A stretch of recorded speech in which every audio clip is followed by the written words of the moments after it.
नमस्कार दोस्तों, आप सभी का बहुत बहुत स्वागत है हमारे YouTube चैनल कैरियर परिवार में। मैं मुकेश कुमार आप सबका बहुत बहुत स्वागत करता हूं। चलिए, आज का क्लास जो है वो रीजनिंग और मैथ का हम लोग यहाँ पर शुरू किए हैं और बहुत सारे लोगों का डिमांड था कि सर बोर्ड पे बताया जाए, तो थोड़ा थोड़ा करके बोर्ड पर ही बताने का प्रयास करूँगा।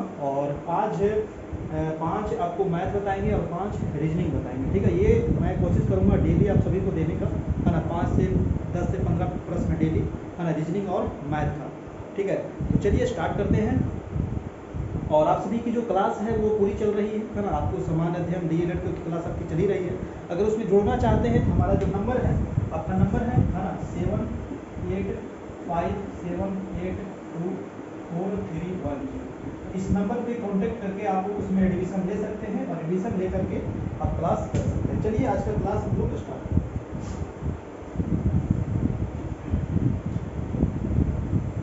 आज देखिए पहला सवाल क्या कर रहा है ना। पहला सवाल, आवाज आ रही है? ठीक है, आवाज क्लियर।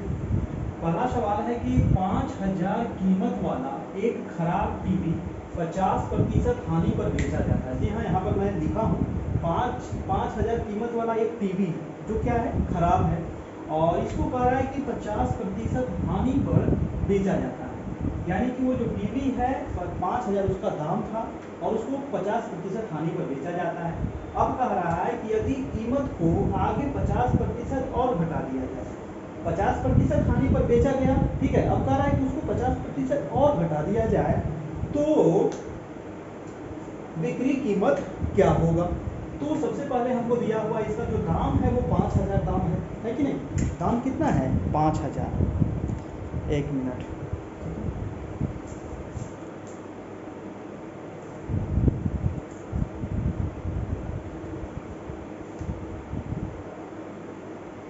ठीक है। तो दाम जो है वो है आपका 5000 दाम। अब क्या कह रहा था कि ये जो 5000 दाम है इसको 50% हानि पर बेचा जाएगा। तो कैसे निकालेंगे? 5000 माइनस 5000 का 50%, ठीक है। तो अब क्या करेंगे, इसको काट देते हैं, 0 से 0, 0 से 0, यानी कि 5000 माइनस 5 पच्चे कितना होता है, 25 पर 2 शून्य।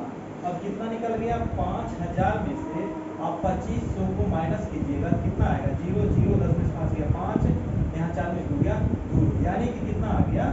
2500 आ गया। कब? जब इसको 50% हानि पर बेचा जाता है तब। अब तो ये 50% हानि पर बेचा गया तब कितना आ गया आपको? 2500 दाम हो गया इसका। अब कह रहा है कि इसी को 50% और घटा दिया जाए, तो अब दाम कितना है? 2500। तो 2500 पर हम करेंगे ना, 2500 माइनस 2500 का कितना? 50%, और इसको घटा दीजिए तो 2 शून्य से 2 शून्य यहाँ पर खत्म। और 25 पचे कितना होता है? अब इसमें माइनस कर दीजिए, 2500 माइनस 25 पचे 25 है ना, और एक शून्य यहाँ पर बैठा दीजिए। अब 2500 में 1250 अगर इसमें माइनस कीजिएगा कितना आएगा? 0 10 में 5 गया 5, यहाँ 4 में, यहाँ 4 में से 2 गया 2, यहाँ 1, यानी कि कितना आ गया? 1250 रुपया। यानी कि वो जो टीवी है उसको कितना में बेचा जाएगा? वो जो टीवी है उसको कितना बेचा जाएगा? 1250 में बेचा जाएगा। तो आपका ऑप्शन क्या हो जाएगा? ऑप्शन नंबर बी हो जाएगा, ठीक है ना। समझ गए? सबसे पहले 50% हानि आपका निकल गया, है ना। फिर उसको करा कि 50% हानि पर और आगे छूट दिया जाए, तो और हम दे दिए छूट। अब कितना पर बिकेगा ये? तो 1250 में बिकेगा, ठीक है। चलिए दूसरा सवाल हम देख लेते हैं, ठीक है। दूसरा प्रश्न हम देखते हैं, आप लोग भी अपना बनाते हुए चलिए, ठीक है। वीडियो को लाइक कर दीजिएगा जितने लोग देख रहे हैं, ठीक है। आप सभी की प्रधान शिक्षक की पूरी तैयारी चल रही है, जो भी सिलेबस है उसके अनुसार तैयारी आपका चल रहा है, ठीक है। चलिए दूसरा प्रश्न देख लेते हैं। और जो लोग पेमेंट किए हैं हमारे ग्रुप में जुड़ गए हैं उन्हीं लोगों को क्लास मिल रहा है। चलिए दूसरा प्रश्न कह रहा है कि एक व्यक्ति का, है ना, यहाँ पर क्वेश्चन देखिए, दूसरा नंबर, पहला हो गया आपका, दूसरा देखते हैं। कह रहा है कि एक व्यक्ति का पहले 5 महीने का खर्च कितना है? 1200 रुपया। 5 महीने का खर्च कितना है? 1200, यानी कि 5 गुने 1200 तो बराबर कितना आया जाएगा?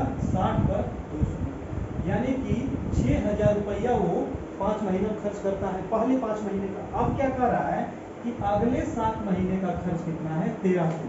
तो क्या करेंगे? 7 गुने 1300 कर देंगे, तो कितना आ जाएगा 13 सत्ते 91, यानी कि 9100 रुपया। ठीक है, तो एक साल का खर्च निकल गया, यानी कि 7 और 5 एक साल का खर्च निकल गया। एक साल में टोटल ये इतना खर्च कर रहा है। अब आगे क्या कर रहा है कि वह उस वर्ष में 2900 की बचत करता है। टोटल इतना खर्च किया, यानी कि कितना किया 0 0 1 9 15 इतना खर्च किया, और बचत कितना है 2900 का। तो 2900 आप इसमें जोड़ दीजिएगा। 2900 जोड़ेंगे तो 0 0 9 1 10 5 2 7 1 8, यानी कि 18,000 का वो क्या हो गया टोटल इसका सालाना इनकम था, जिसमें से 15,100 खर्च करता है और 2900 का ये बचत करता है। अब पूछ रहा है कि इसका मासिक आय कितना होगा। तो मासिक आय निकालने के लिए क्या करेंगे, एक साल में कितना महीना होता है, तो एक साल में 12 महीना होता है। तो इसमें क्या करेंगे हम 12 से भागा दे देंगे। अब 1800 में 12 से भागा देंगे तो कितना बार में लगेगा, एक बार में 12 अंक उतरा 6 0 12 25 60 खत्म, 2 0 यहाँ बैठ जाएगा। आंसर कितना आ जाएगा आपका 1500। ठीक है, आंसर क्या हो गया 1500, यानी कि उसका जो मासिक आय था वो 1500 था। समझ गए? ठीक है, कोई दिक्कत है? नहीं दिक्कत है, आप देख लीजिएगा। हाँ, तो ये 2 सवाल हो गया आपका। अब हम चलते हैं तीसरे प्रश्न पर। तीसरा प्रश्न क्या कह रहा है, देखिए काफी अच्छा प्रश्न है तीसरा, और ये बेलन से प्रश्न है। कह रहा है कि एक लंबवृत्तीय बेलन के आधार का परिमाप 1। जी हाँ, तो इसको समझने के लिए सबसे पहले मैं इसको मिटा देता हूँ। आप इसको देखिए, अब इसको मिटा रहे हैं। ठीक है, चलिए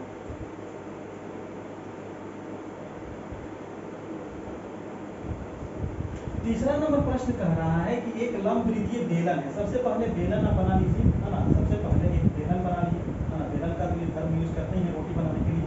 ये रहा आपका बेलन, ये है आर और ये है आपका एच। ठीक है, ये है आर।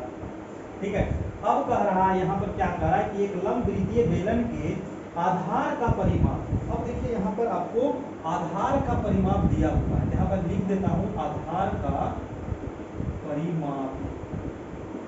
आधार का परिमाप बराबर कितना दिया हुआ है, ए दिया हुआ है। ठीक है, अब क्या कह रहा है कि यदि बेलन का आयतन भी दिया हुआ है, है ना। परिमाप ये दिया हुआ है और आयतन दिया हुआ है। आयतन दिया हुआ है आपको भी।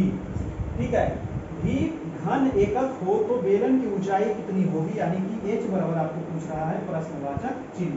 कैसे निकलेगा बताइए। देखिए बेलन के आधार का परिमाप आपको दिया हुआ है, तो बेलन का जो परिमाप होता है आधार का परिमाप क्या हो जाएगा, तो आधार का परिमाप बराबर फॉर्मूला होता है ना। आधार का परिमाप बराबर फॉर्मूला होता है, क्या होता है 2 पाई r। ठीक है, क्या होता है 2 पाई r। तो आपको दिया हुआ यहाँ पर 2 पाई r बराबर कितना दिया हुआ a, है ना। यहाँ पर ये दिया हुआ था, तो यहाँ से r बराबर आप निकाल सकते हैं ना, a बटा 2 पाई। r बराबर कितना निकल गया a बटा 2 पाई। अब क्या करेंगे, आयतन भी दिया हुआ है आपको भी, और बेलन का आयतन क्या होता है, तो बेलन का आयतन होता है आपको, बेलन का आयतन बराबर फॉर्मूला क्या होता है, आयतन बराबर होता है पाई r स्क्वायर h, है ना। क्या होता है पाई r स्क्वायर h, इसको आप देख लीजिएगा। ठीक है,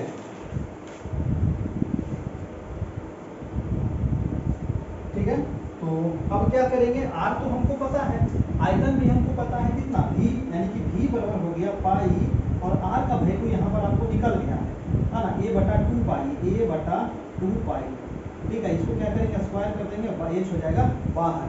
अब यहाँ से क्या करेंगे, h बराबर आप लिख सकते हैं, एक बार इसको और तोड़ दीजिए। क्या करेंगे पाई, इसको तोड़ दीजिए a स्क्वायर बटा 2 दूनी 4 पाई स्क्वायर और a स्क्वायर। ठीक है, इतना होगा।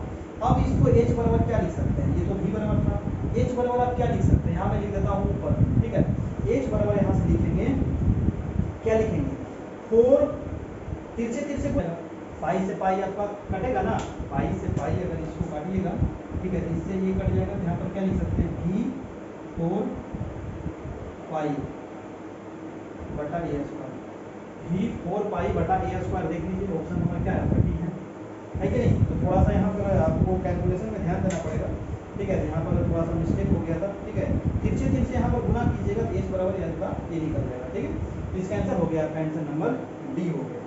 अगला प्रश्न क्या कह रहा था, इसको आप देख लीजिए। ठीक है, ये समझ गए कि समझे, परिमाप आपको दिया हुआ था, ये आयतन दिया हुआ था भी, h बराबर आपको निकालना था। पर यहाँ पर वो फॉर्मूला होता है 2 पाई आर बराबर आपको दिया हुआ है ए, यहाँ से आर का वैल्यू हम निकाल लिए। अब एच निकालने के लिए क्या करेंगे, तो आयतन बराबर आपको दिया हुआ है v दिया हुआ है, आयतन बराबर फॉर्मूला होता है पाई आर स्क्वायर एच, यानी कि v बराबर पाई आर का वैल्यू यहाँ पर रख दिए, एच हो गया। अब देखिए v बराबर क्या हो जाएगा, पाई एक ए स्क्वायर बटा 4 पाई स्क्वायर, इधर हो गया एच। अब एच को हम इधर ले आए, एच बराबर क्या हो जाएगा, v इसमें गुना हो जाएगा, यानी कि v इंटू 4 पाई स्क्वायर बटा पाई ए स्क्वायर, ठीक है। अब यहाँ से आप निकल गया आपका, है ना, पाई से पाई ये खत्म हो गया, तो v 4 पाई बटा ए स्क्वायर, और यही देखिए आपका ऑप्शन में दिया हुआ है v 4 पाई बटा ए स्क्वायर, ठीक है। तो बस इसको आप कैलकुलेशन करते जाइए, आपका आंसर आ जाएगा। इसी प्रकार का सिंपल सवाल पूछेगा आपको, ज़्यादा हार्ड प्रश्न नहीं पूछेगा। अब चलते हैं नेक्स्ट प्रश्न, कह रहा था कि a/2 बराबर b/3 बराबर c/5, ठीक है। यहाँ पर दिया हुआ है, तो इतना का मान कितना होगा, चलिए कैसे निकलेगा, इसको मैं मिटा रहा हूँ, ठीक है।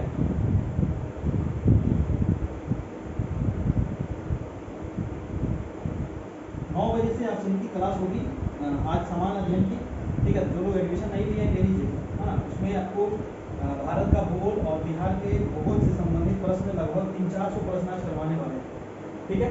चलिए, तो अगला प्रश्न है आपका 4 नंबर। 4 नंबर प्रश्न क्या कर रहा है, देखिए 4 नंबर कह रहा है यदि a/2, ठीक है, यहाँ पर लिख दीजिए a/2 बराबर b/3 बराबर c/5 दिया हुआ है आपको, ठीक है। इतना आपको दिया हुआ है, तो पूछ रहा है कि इतना का वैल्यू कितना होगा ना, इतना का वैल्यू क्या होगा, ये आपको दिया हुआ है। क्या करेंगे, तो सबसे पहले जो ये दिया हुआ है, इतना बराबर आप मान लीजिए के, इतना बराबर क्या मान लेंगे हम, के मान लेंगे।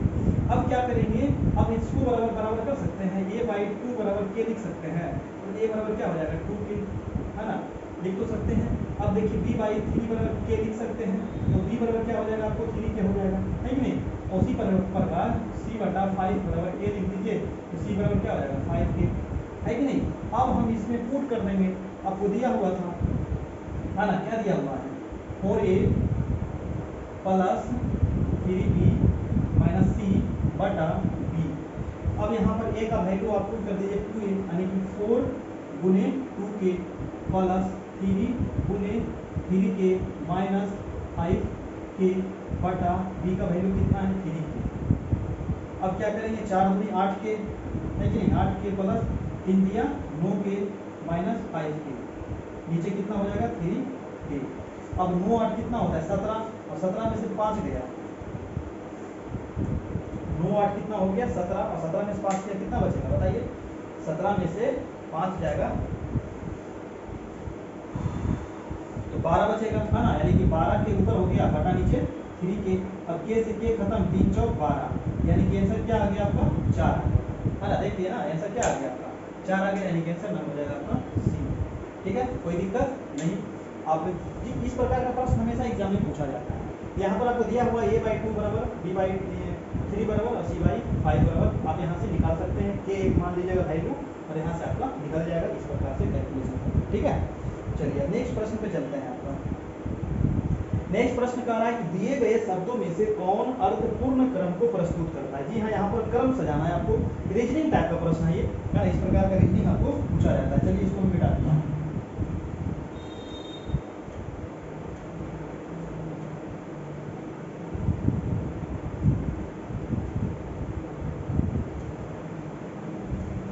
प्रश्न कह रहा है कि यहाँ पर क्रम दिया गया, सबसे पहले क्या है वर्ग है, वर्ग के बाद है रेखा, रेखा के कोण दिया हुआ है, त्रिभुज दिया हुआ है, बिंदु दिया हुआ है। तो देखिए यहाँ पर सबसे पहले कौन आएगा, ठीक है, सबसे पहले कौन आएगा, वर्ग आएगा कि रेखा आएगा कि कोण आएगा कि त्रिभुज आएगा कि बिंदु आएगा। तो सबसे पहले हम किसको रखेंगे, बिंदु को रखेंगे।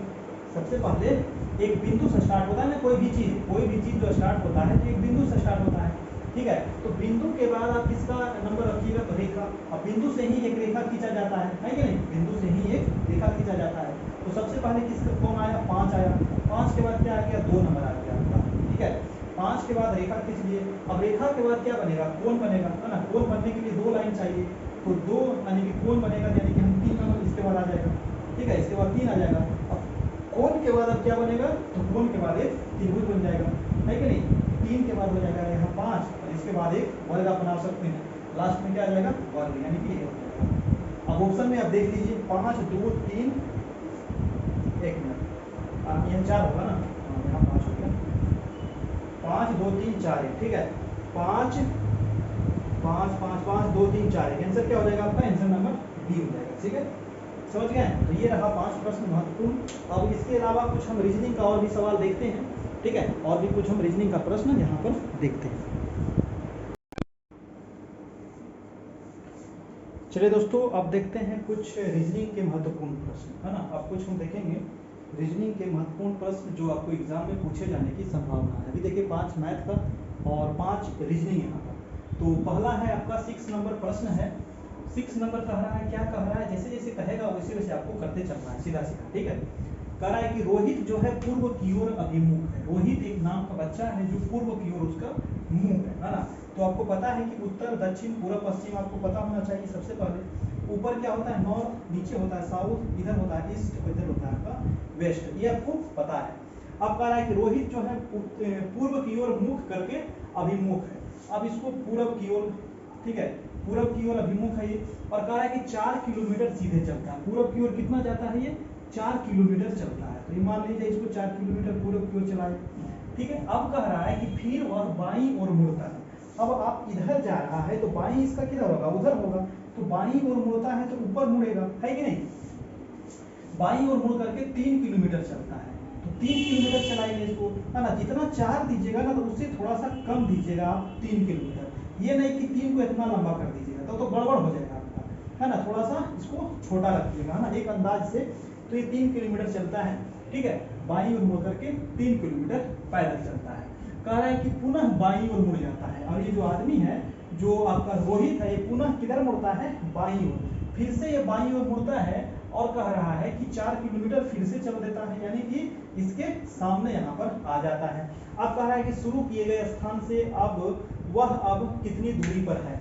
शुरू किया था आपका यहाँ से, तो यहाँ से यहाँ की दूरी कितनी होगी? यहाँ से यहाँ की दूरी कितनी होगी? 3 किलोमीटर, है कि नहीं? तो आंसर क्या हो जाएगा आपका? आंसर नंबर बी हो जाएगा, 3 किलोमीटर, ठीक है। कोई दिक्कत? जैसे जैसे वो चला रहा है वैसे वैसे आपको चलना है। बस ये दिशा का ज्ञान होना चाहिए, है ना, कि इधर पूरब है, इधर पश्चिम है, ऊपर नॉर्थ होता है, नीचे साउथ होता है। अब देखिए जैसे जैसे कह रहा था वैसे वैसे आप कर दिए, ठीक है, कोई दिक्कत नहीं है। चलते हैं हम नेक्स्ट प्रश्न पर आपका, ठीक है, ये समझ में आ गया। दूसरा प्रश्न क्या कह रहा है? दूसरा प्रश्न भी देखिए दिशा से ही आपका है। दिशा से आपको एक प्रश्न आपको पूछेगा एग्जाम में, ठीक है। तो 7वां नंबर प्रश्न कह रहा है कि दक्षिण दिशा से चलने वाली एक कार, एक जो कार है ना वो दक्षिण दिशा से चल रही है, यानी दक्षिण नीचे होता है, दक्षिण दिशा से चल रही है, ठीक है। दक्षिण दिशा से चलने वाली एक कार 8 किलोमीटर दूर जाती है और दाईं ओर मुड़ करके 9 किलोमीटर पुनः चलती है। दक्षिण दिशा से चलने वाली, यहाँ पर देखिए लिखना चाहिए, दक्षिण दिशा से चलने वाली एक कार उत्तर दिशा में 8 किलोमीटर चलती है। यहाँ पर आप लिख दीजिएगा उत्तर, ठीक है, यहाँ पर आप उत्तर कर दीजिएगा, है ना। उत्तर दिशा में ये चलती है कितनी? तो इसको हम चला दिए उत्तर दिशा में 8 किलोमीटर, ठीक है।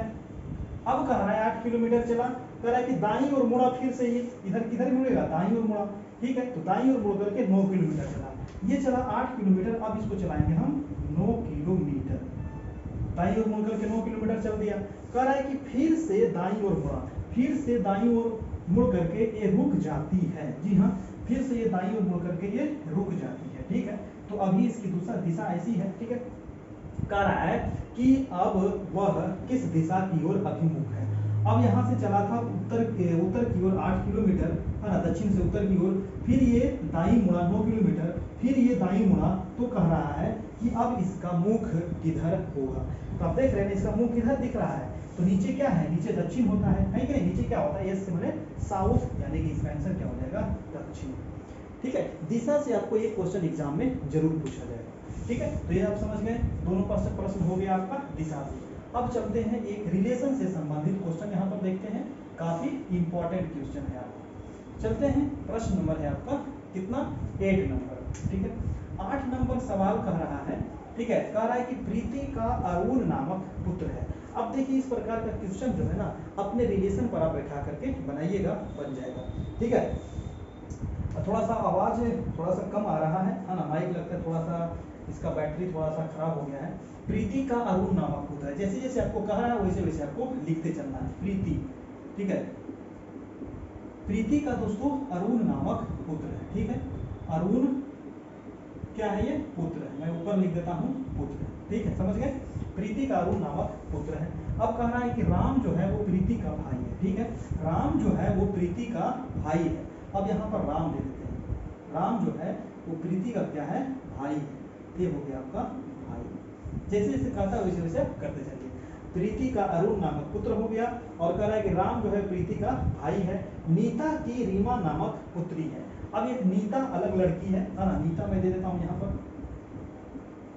कह रहा है नीता की रीमा नामक पुत्री है, नीता की रीमा, रीमा नामक क्या है, ये पुत्री है, ठीक है, ठीक है, नीता की रीमा नामक पुत्री है। अब कह रहा है कि नीता राम की बहन है। अब जो कह रहा है कि जो नीता है ना, नीता जो है वो किसकी बहन है, राम की बहन है। तो इसका क्या हो गया, ये बहन हो गया, ठीक है। अब कह रहा है नीता राम की बहन है, तो अरुण का रीमा से क्या संबंध होगा। अब कह रहा है कि ये अरुण का रीमा से क्या संबंध होगा। देखिए यहाँ पर आपको क्या करना है, सबसे पहले ये जो राम है, मान लीजिए कि राम आप हैं या राम मैं हूं, ठीक है। मान लिए कि ये जो राम है ये हम है, ठीक है, राम कौन है, तो राम हम है। तो यहाँ पर देखिए जैसे जैसे कह रहा है वैसे वैसे आप इसको भेजिए पहले, ठीक है। राम जो है, राम की ये नीता क्या है, राम की नीता बहन है, और जब ये भाई है तो प्रीति भी क्या हो जाएगी, प्रीति भी राम की बहन हो जाएगी।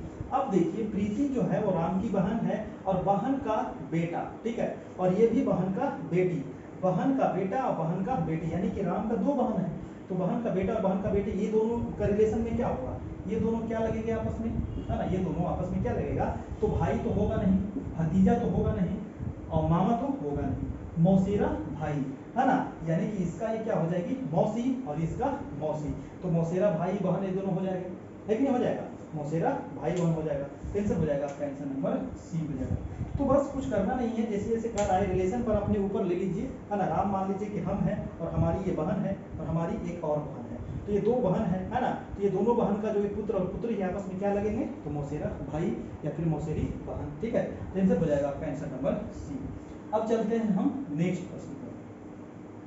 हमें लग रहा है इसमें आप लोगों को दिक्कत नहीं होनी चाहिए, है ना, इसमें तो कोई दिक्कत नहीं होना चाहिए। नेक्स्ट प्रश्न है आपका दोस्तों 8 हो गया आपका 9 नंबर प्रश्न। 9 नंबर प्रश्न कह रहा है कि 5 वर्ष पहले, क्या कह रहा है, यहाँ वर्ष कर दीजिएगा, है ना, यहाँ पर थोड़ा सा, हाँ 5 वर्ष पहले, तो 5 वर्ष पहले, ठीक है, 5 वर्ष पहले 4 लड़कों की औसत आयु कितनी थी, 9 वर्ष। ये कह रहा है 5 वर्ष पहले है, कितना लड़का था, 4 लड़का है ना, लड़का कितना है टोटल, 4 लड़का, औसत कितना है, 9 वर्ष। तो 4 गुने 9 बराबर 45, 9 चौक 36। ये कितना है, 5 वर्ष पहले। अगर इसको वर्तमान कर देते हैं, अगर इसको आप वर्तमान कर देते हैं, इसका वर्तमान उम्र कितना हो जाएगा, तो वर्तमान में क्या करेंगे, लड़का कितना है 4, तो 5 चौक 20, इसमें आप और जोड़ दीजिएगा, यानी कि 36 था, इसमें 20 और जोड़ देंगे तो कितना हो जाएगा, 30 20 50, यानी कि 56 वर्ष हो जाएगा, ठीक है। वर्तमान में इसकी आयु कितनी हो जाएगी, तो 56 वर्ष हो जाएगी। अब आगे क्या कह रहा है, कह रहा है कि उसमें एक नए लड़के के शामिल हो गया। अब लड़का एक और उसमें शामिल हो जाता है, पहले 4 था, एक और उसमें शामिल हो गया, तब हो गया 5, ठीक है। तो एक नए लड़के के शामिल हो जाने के कारण उन पांचों की वर्तमान आयु 15 वर्ष हो गई। जी हाँ, अब वर्तमान अब हो जाएगा 5 लड़कों की, है ना, 5 लड़कों की वर्तमान आयु कितनी निकल जाएगी, कितना है, 15 वर्ष हो जाएगा, यानी कि 15 पचे 75, है कि नहीं, 15 पचे 75। अब कह रहा है कि तो नए लड़कों की वर्तमान आयु कितनी हुई, तो नया लड़का कैसे निकलेगा, ये 75 आ गया, और यहाँ कितना था, ये भी वर्तमान है, ये भी वर्तमान है, तो 75 में से 56 को हम क्या कर देंगे, घटा देंगे, 75 में से 56 को घटा देंगे, जो नया लड़का है वो आपका निकल जाएगा, यानी कि 15 में से हो गया 9, और यहाँ 6 में से 5 गया 1, यानी कि कितना आ गया, 19 वर्ष। यानी कि जो नया लड़का है उसकी आयु कितनी है, तो 19 वर्ष है, यानी कि आंसर हो जाएगा आपका, आंसर नंबर डी हो जाएगा। समझ में आया कि नहीं आया, जो बताइए, आ गया समझ में, है ना। 5 वर्ष पहले आपको दिया हुआ था 4 लड़कों की औसत आयु 9 वर्ष है, यानी कि टोटल कितना हो जाएगा, 9 चौक 36। इसको हम वर्तमान कर देंगे तो क्या होगा, इसमें लड़का 4 है तो 5 चौक 20 इसमें और जोड़ देंगे तो 56 हो गया। अब कह रहा है कि ये लड़का और आ गया तो हमारा आयु कितनी हो जाती है, 15 वर्ष हो जाती है। तो 15 बचे कितना होता है, 75। अब कह रहा है कि नया जो आया था उसका कितना होगा, तो 75 में से 56 को घटा देंगे, 29 आ जाएगा आपका। ठीक है, इस प्रकार का जो है ना ये आपको मैथ में भी पूछा जाएगा, है ना, मैथ में भी पूछा जाता है, इस प्रकार का रीजनिंग में भी आपको पूछ लिया जाता है। चलिए इसको हम मिटाते हैं। लास्ट सवाल है आपका 10 नंबर।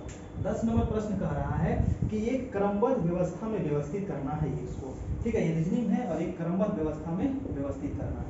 देखिए इससे पहले आपको बता दूं कि हमारे चैनल पर आपको पूरी तैयारी आपको प्रधान शिक्षक की करवाई जा रही है ना, प्रधान शिक्षक की आपको पूरी तैयारी करवाई जा रही है। वहाँ पर आपको सामान्य अध्ययन का क्लास चल रहा है आपका, है ना, सामान्य अध्ययन का क्लास चल रहा है। ठीक है, सामान्य अध्ययन हो गया, डीएलएड का क्लास चल रहा है आपका। ठीक है, उसके अलावा आपको रीजनिंग मैथ का तो यहाँ पर आपको हो ही रहा है। ठीक है, उसके अलावा आपको बिहार करेंट अफेयर चल रहा है, अलग से करेंट अफेयर चल रहा है, आपको सारा तैयारी वहाँ पर चल रहा है। तो उसमें अगर आप जुड़ना चाहते हैं तो आप इस नंबर पे कांटेक्ट करके एडमिशन ले सकते हैं। आपको मात्र 351 रुपये का पेमेंट करना है इसी नंबर पर, और पेमेंट करने के बाद इस नंबर पे, है ना, फोन पे गूगल पे कर सकते हैं, और फोन पे करने के बाद गूगल पे करने के बाद उसको स्क्रीनशॉट लेकर के इसी नंबर व्हाट्सएप पर आप भेज दीजिएगा।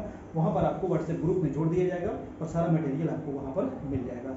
ठीक है, और वहाँ पर आपको डेली 9 बजे रात में क्लास भी मिलेगी। अब क्लास उसी को मिलेगा जो लोग पेमेंट किए हैं। पहले बहुत क्लास आप लोग का फ्री करवाया गया था, लेकिन अब जो पेमेंट किए हैं उन्हीं को ये क्लास मिलने वाला है। चलिए देख लेते हैं हम लास्ट प्रश्न। ठीक है, लास्ट प्रश्न क्या कह रहा है ना, लास्ट प्रश्न आपका कह रहा है कि ये क्रमबद्ध व्यवस्था में करना है। फल है, यहाँ पर जड़ें हैं, तना है, पत्तियां हैं, फूल है और शाखाएं। क्या करेंगे इसको? ठीक है, सबसे पहले क्या आएगा, सबसे पहले जो आएगा वो आपका जड़ आएगा, है ना, सबसे पहले क्या आएगा, वो जड़ आएगा। जड़ के बाद हम किसको रखेंगे, फल जो होता है ना, फल तो क्या सबसे लास्ट में फलता है ना फल, तो 5 नंबर जो फल होगा 1 नंबर वो सबसे लास्ट में आ जाएगा। अब देखिए ऑप्शन कैसे छाटते हैं, तो सबसे पहले जड़ निकल गया आपका 2 नंबर, अब 2 यहाँ पर है, 2 यहाँ नहीं है, तो ये खत्म हो गया, 2 यहाँ नहीं है, ये भी खत्म, 2 इसमें एक है आपका, और लास्ट में क्या आएगा, फल आएगा, 1 आएगा लास्ट में। अब देखिए 1 इसमें दिया हुआ है, 1 इसमें नहीं है, ये भी खत्म हो गया, आपका ऑप्शन निकल गया ए नंबर। ऐसे करके भी आप निकाल सकते हैं, है कि नहीं। इसको निकालने का एक और तरीका क्या है कि सबसे पहले जड़ ले लेंगे, जड़ के बाद क्या आएगा, तना आएगा आपका, तना के बाद क्या आएगा, शाखा बनेगा, शाखा के बाद क्या आएगा, इसमें पत्ती लगेगा, पत्ती के बाद इसमें फूल लगेगा, और फूल के बाद इसमें फल आएगा। तो एक क्रमबद्ध तरीके से आप चलिएगा, वैसे निकाल देना है, नहीं तो आप ऑप्शन से छाड़ दीजिए। 1 2 को सबसे पहले पता कर लीजिए कि ये सबसे पहले आएगा, सबसे लास्ट में आएगा, और उसको आप ऑप्शन से छाड़ सकते हैं। ठीक है, तो इस प्रकार से आपका ये रीजनिंग भी हो गया। ठीक है, तो इसी तरह से दोस्तों एक रीजनिंग और मैथ का हम डेली सेट लेकर के आएंगे, लगभग 20 से 25 मिनट का, और थोड़ा सा वीडियो आज लंबा हो गया है ना, कोशिश करेंगे इसको और छोटा करने का। और हमारे चैनल पर पूरी तैयारी करवाई जा रही है आपको प्रधान शिक्षक की, तो आप लोग इस नंबर पे कांटेक्ट करके आप एडमिशन ले सकते हैं। 351 रुपया आपको एक बार पेमेंट करना है। ठीक है, और उसका पेमेंट का स्क्रीनशॉट हमको व्हाट्सएप पर भेज देना है। फ़ोन पे, गूगल पे, पेटीएम, अमेजन पे, व्हाट्सएप पे कुछ भी कर सकते हैं। ठीक है, चलिए तो फिर मिलते हैं दोस्तों कल, तब तक के लिए गुड बाय, टेक केयर।